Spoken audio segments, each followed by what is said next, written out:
Hey guys, Harbinger here, and it's now November, and we have some great news. World 7 is official. It's going to release at November 6th, 10 PST, or I think that's like 6 o'clock in European time. And that's only a few days from now on, and we need to talk about what's going on with World 7. So in this video we are going to talk about World 7, we are going to talk about the hints we have found in the Discord server, we're going to talk about the hints we find in World 6, but I'm also going to share with you why I will not play the game too much the first few days after launch. Don't worry, this is not a drama video. I'm just going to explain to you guys that are wondering why there won't be too many videos out the first few weeks after World 7 drops. There will, however, be 2 live streams coming up, so I will also be sharing with you that after a while. But first, let's have a look at the spoilers we have receipts in World 7. Alright guys, let's take a deep dip into the stuff we know from the Discord here. So first up, let's dive back to June, when Lava did the post for his plans of World 7 coming together. Initially, he planned to release the game in November, 100% for World 7. Then he got a new idea, and that was that it's going to be a lot of development and it's going to be a lot of downtime with nothing posted. So he wanted to release World 7 in parts, some of it in September, some of it in October, and also develop more on it in November and December. So the game now releasing in November, it's hard to know without looking at the live streams if it's the old plan, where we are going back to the old plan, or if it's just the new plan, but again it's been postponed because of stuff happening to Lava in his real life. He's a single developer, and to work on a project non-stop for 5 months and hit a deadline when you are the one that needs to push yourself, it's not necessarily the easiest things.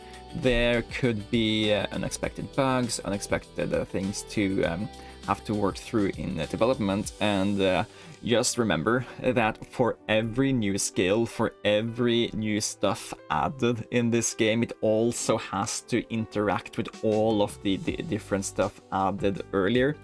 And I'm not going to bash on Lava for how he's coding this game.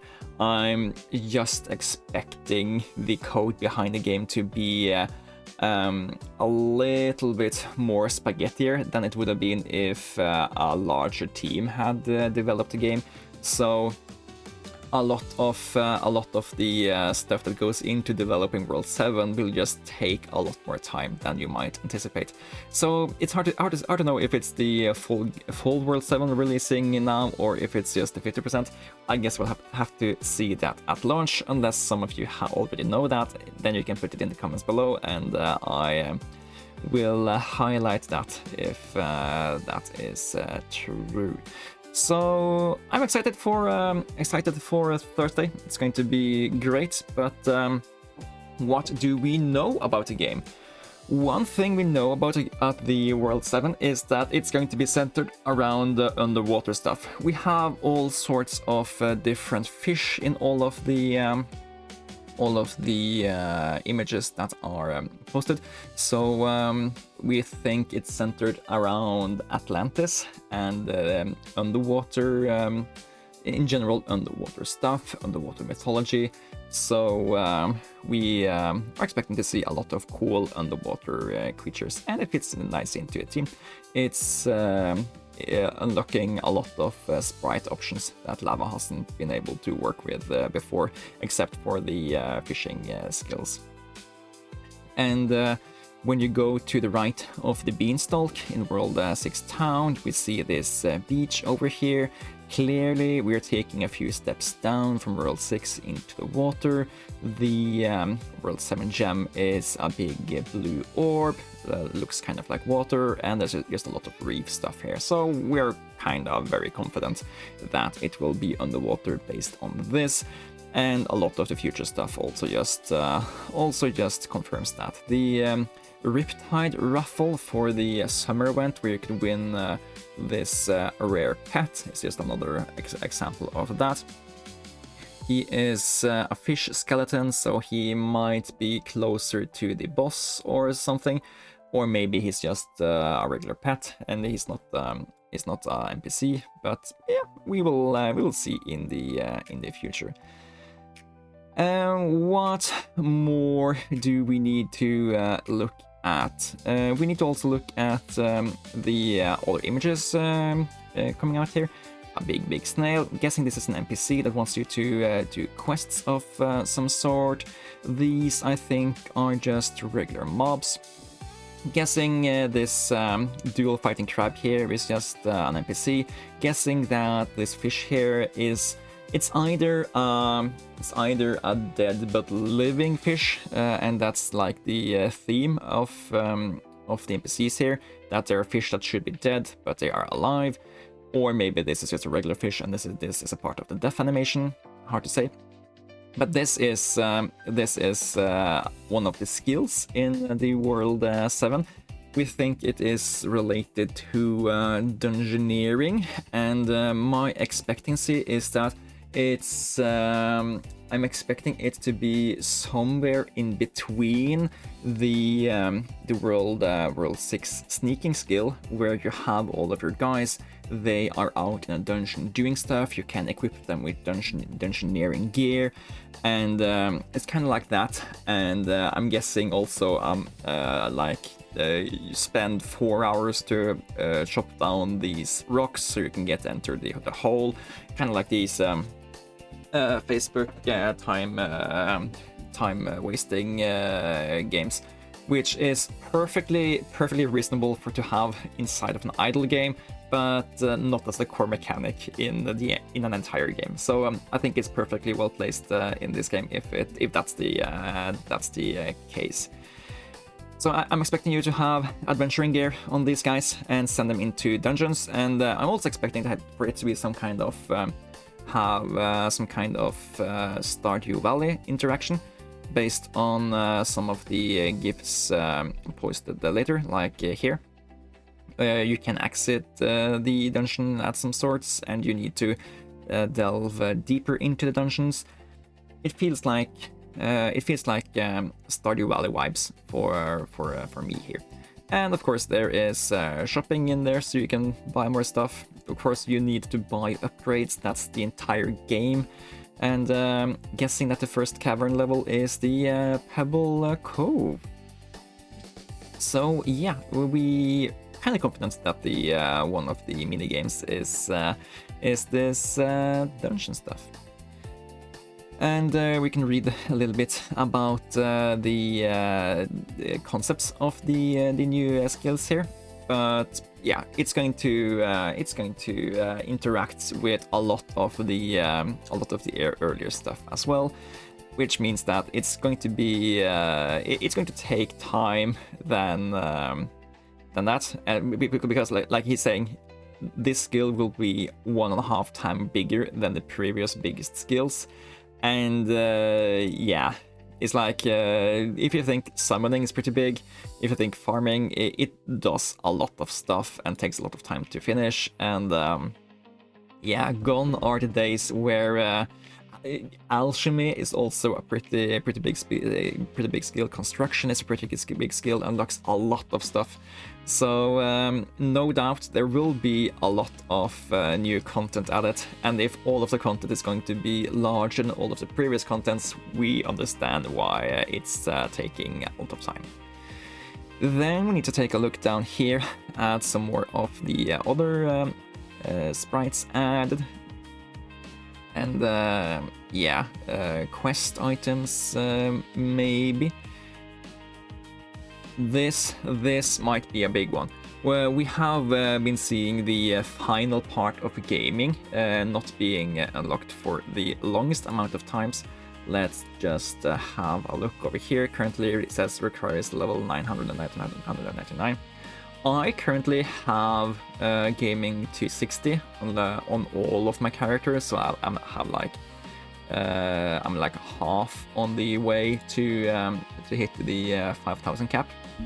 But what I'm hoping this is some sort of console commands added to gaming, where you can like cheat and increase the amount of bits gained from plants. You can cheat and gain larger pads for the Pong stuff.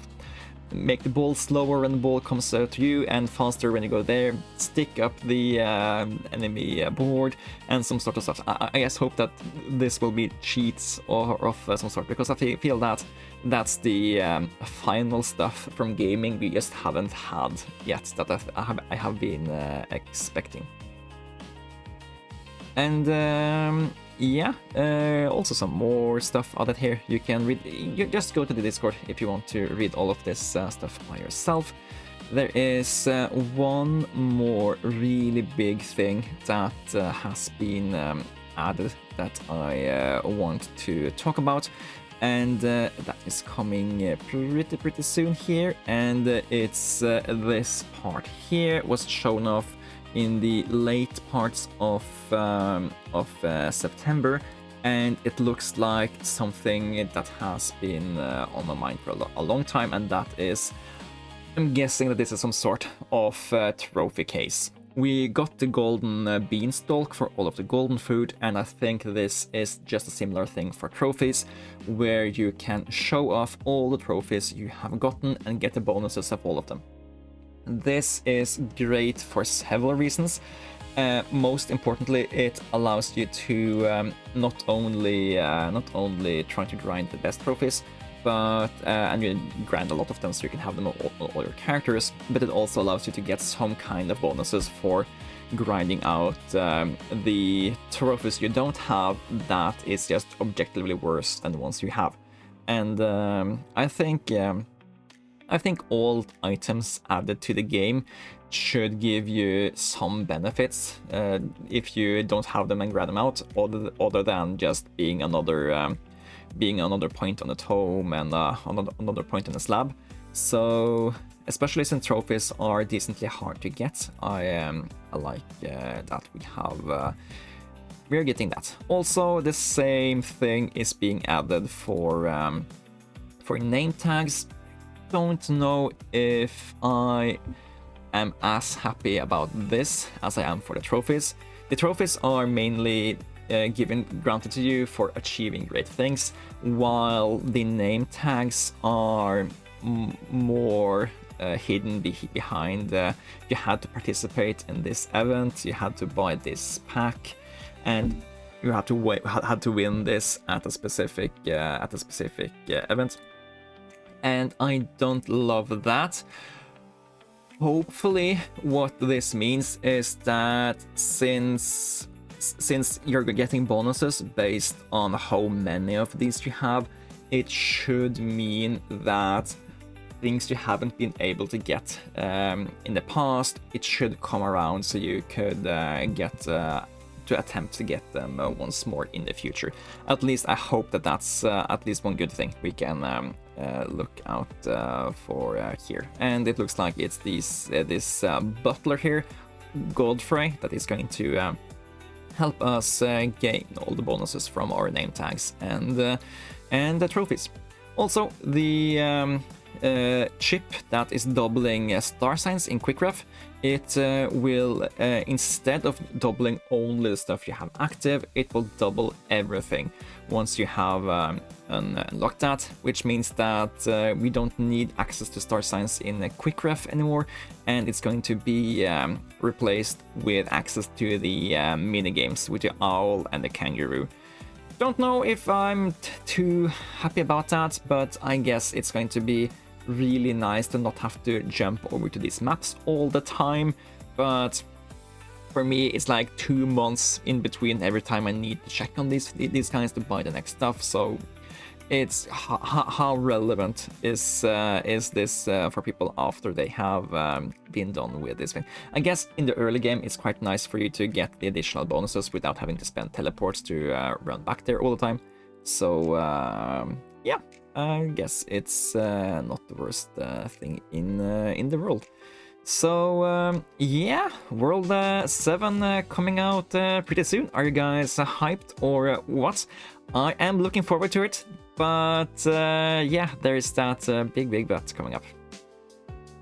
So why won't I be posting videos of World 7 the first few weeks after launch? And it's as I said, it's not drama. It's just very simply I don't have the time. World 7 release comes at a horrible time for me. I am swamped with stuff I am going to do from November 7th and 2 weeks ahead of that, so I just can't prioritize playing IdleOn and editing videos and all that sort of stuff the first 2 weeks of launch. So that's just horrible timing for me, but yeah, what can a man do? And I'm gonna tell you what a man can do.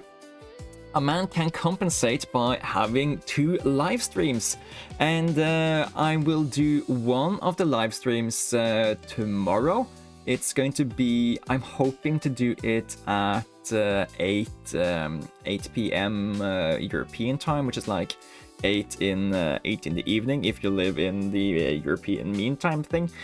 In Norway we have winter time. I don't know how that affects stuff.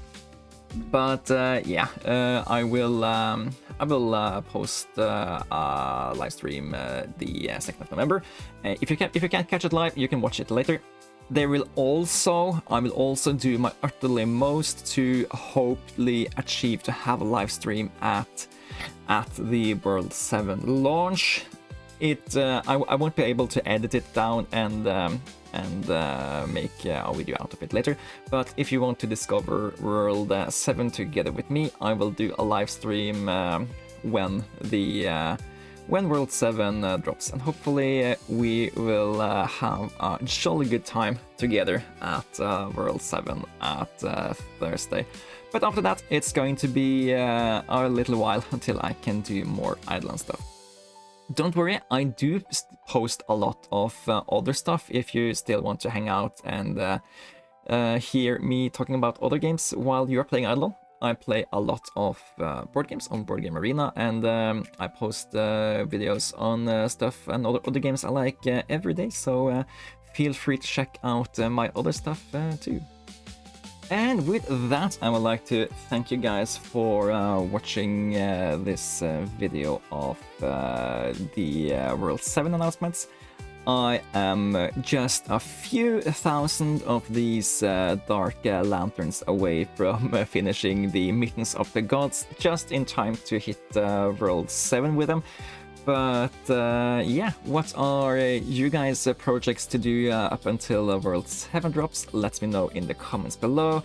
And if you have any questions for me, put them down in the comments as well, and I will answer them in the live stream coming up tomorrow. Thanks guys for watching. This has been Harbinger. See you guys tomorrow. Until then, you guys take care.